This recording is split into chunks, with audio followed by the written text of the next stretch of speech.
And that's for the piggies in every US city thinking a seat in the back row is Porsche because of European history. They miss seeing the monocle though, so I be in the front row on days I am making dough. All alone in the zone on the phone until the trailers go off the screen, along with all those production companies that never did a thing for me. As someone who went to a music school in my birth city of Hollywood, California, I have a little insider knowledge relevant to the crux of Power Ballad, the latest film to star Paul Rudd doing what he does best, which is make a fool of himself. That tidbit that I picked up is whenever a songwriter has the urge to collaborate with anyone, they must draw up a contract for allocation of credit prior to the collaboration. This is something that Paul Rudd's lead doesn't do, as he engages in a jam session with Nick Jonas, starring as Nick Jonas.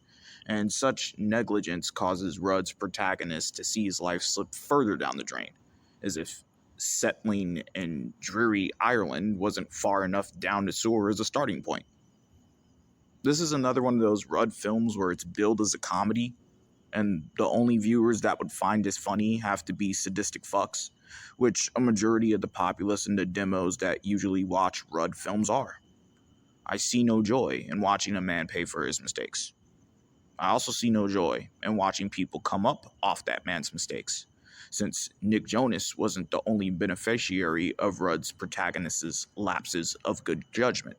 Just consider the on-screen wife and daughter of Rudd who make their livelihood off of this man because when he was a young garage band star, he didn't wear a contraceptive. I dislike the depiction of my city by birthright, though Jonas and his entourage were spot on as shady individuals with slivers of soul sacrificed only to maintain temporary physical pleasures.